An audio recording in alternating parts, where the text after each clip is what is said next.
तबलीगी जमात के साथियों को मौलाना साद ने ऐलान किया कि प्लाज्मा थेरेपी के लिए जमात के साथी अपना खून का अतिया दें।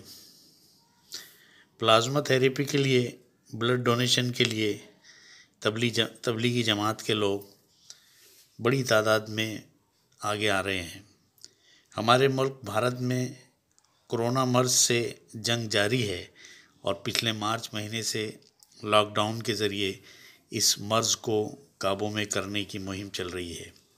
यूँ तो पिछले दिनों भारतीय इलेक्ट्रॉनिक मीडिया ने तबलीगी जमात को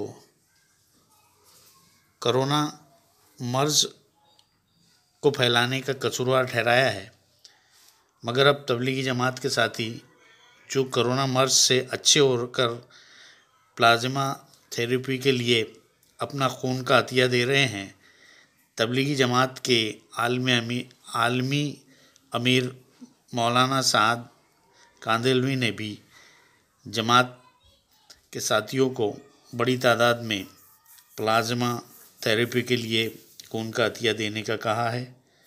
अभी महाराष्ट्र रियासत में मुंबई के कस्तूरबा अस्पताल में पहला जमाती साथी खून का अतिया देने के लिए पहुंचा है।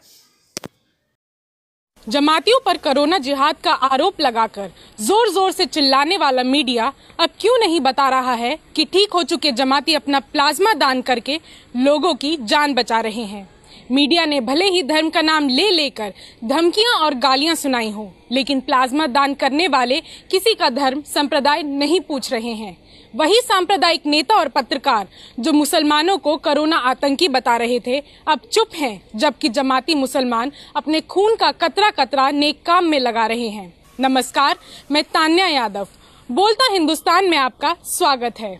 देश में कोरोना पीड़ितों की संख्या लगातार बढ़ती जा रही है, लेकिन इसी बीच उम्मीद बनकर आई है प्लाज्मा थेरेपी, एक ऐसी विधि जिसमें कोरोना से ठीक हो चुके मरीजों का प्लाज्मा लेकर पीड़ितों के खून में मिलाया जाएगा। आसान शब्दों में समझे तो ठीक हो चुके शख्स के खून के कतरे को मरीजों के खून में मिलाया जाएगा। वायरस के खिलाफ लड़ने की प्रतिरोधक क्षमता को इसी विधि से बढ़ाया जाएगा। इसके लिए रक्त में मौजूद प्लाज्मा को पर्याप्त मात्रा में शरीर से निकाला जाएगा। जैसे ही डॉक्टरों ने ये प्रस्ताव रखा, मुस्लिम शख्स ने पूछा, क्या मेरे प्लाज्मा से किसी की जान को बचाया जा सकेगा? अगर हाँ, तो मैं तैयार हूँ अपने रक्त का प्लाज्मा देने के लिए। खुशी होगी कि मेरे लहू का कतरा किसी और की जान बचाने के काम आ सकेगा। धीरे धीरे कई जमातियों ने भी किया ऐलान और दान करने वालों की संख्या बढ़कर हो गई 200, यानी अब प्लाज्मा थेरेपी का प्रयोग बढ़ाया जाएगा। इसी पर प्रतिक्रिया देते हुए शायर इमरान प्रतापगढ़ी लिखते हैं, हमारी बेगुनाही जानकर सब लोग रोएंगे, हम अपने खून से दामन का अपना दाग धोएंगे। मीडिया के दोहरे रवैये पर सवाल उठाते हुए हार्दिक पटेल ने लिखा, एक गलती पर तुरंत गाली देते हो, लेकिन सराहनीय कार्य पर प्रशंसा जरूर करें। तबलीगी जमात के लोगों ने एक नेक काम किया है। झज्जर के हॉस्पिटल में 129 मरीज ठीक हो गए। उनमें से कई लोगों ने दूसरे मरीजों की प्लाज्मा थेरेपी के लिए अपना खून देने के लिए तैयार हैं। ये काबिले तारीफ है।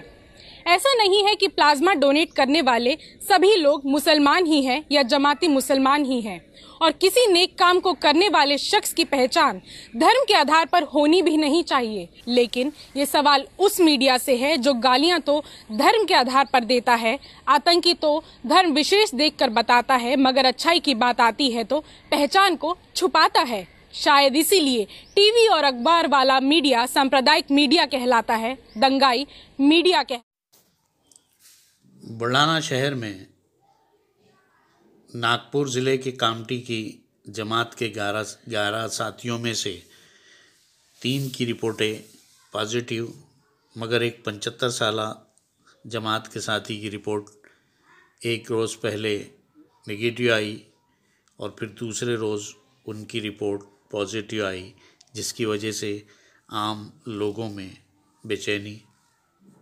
इस तरह की मालूमात ईटीवी के मोहम्मद वसीम ने दी है। मोहम्मद वसीम ईटीवी मराठी के बुल्ढाना ज़िला नामनिगार है और ये तहकीकाती नामनिगार माने जाते हैं। इन्होंने ही पिछले दिनों ये बताया था कि बीमारी किसी भी किस्म के अलामत के बिना इन जमाती साथियों में से 3 अफराद कोरोना पॉजिटिव पाए गए हैं।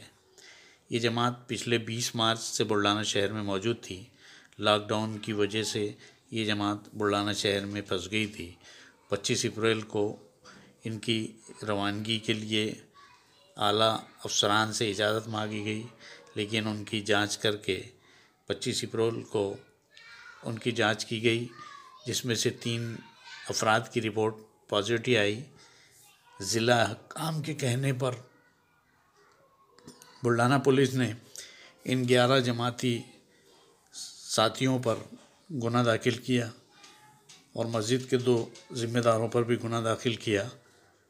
अभी तक बुल्ढाना ज़िले में कोरोना मर्ज से सेहतयाब होने वालों की तादाद अच्छी खासी है और अल्लाह ताला की बारगाह इलाही में दुआ है कि ये नए जमात के जो साथी कोरोना मर्ज से पाए गए हैं, इनको अल्लाह ताला जल्दी से सेहतयाब करे।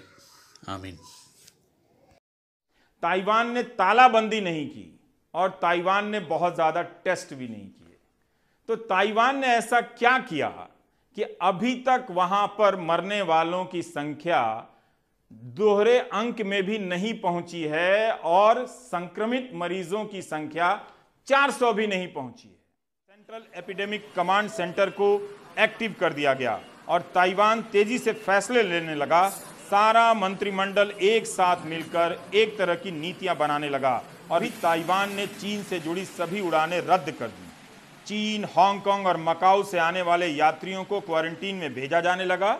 उस वक्त भारत में ट्रंप की रैली की तैयारी हो रही थी और मध्य प्रदेश में सरकार गिराई जा रही थी। मीडिया अहमदाबाद में जाकर ट्रंप के पोस्टर और स्टेडियम दिखा रहा था। भारत के टीवी चैनलों पर कोरोना अंतर्राष्ट्रीय खबर होने के बाद भी मामूली सब कुछ सीखा हमने, ना सीखी होशियारी।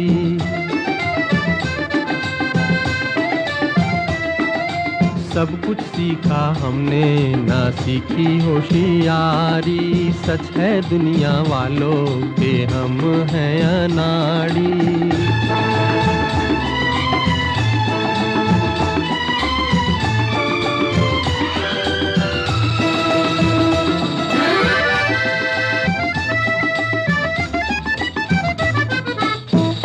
दुनिया ने कितना समझाया, कौन है अपना कौन पराया। फिर भी दिल की चोट छुपाकर हमने आपका दिल बहलाया। खुद ही मर मिटने की ये जिद है हमारी। खुद ही मर मिटने की ये जिद है हमारी। सच है दुनिया वालों के हम हैं अनाड़ी।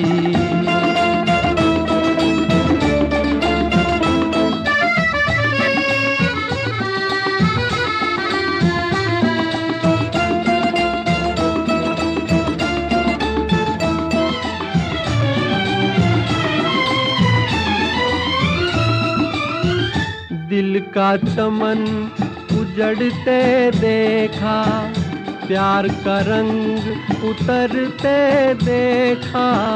हमने हर जीने वाले को धन दौलत पे मरते देखा। दिल पे मरने वाले मरेंगे भिखारी। दिल पे मरने वाले मरेंगे भिखारी। सच है दुनिया वालों के हम हैं अनाड़ी।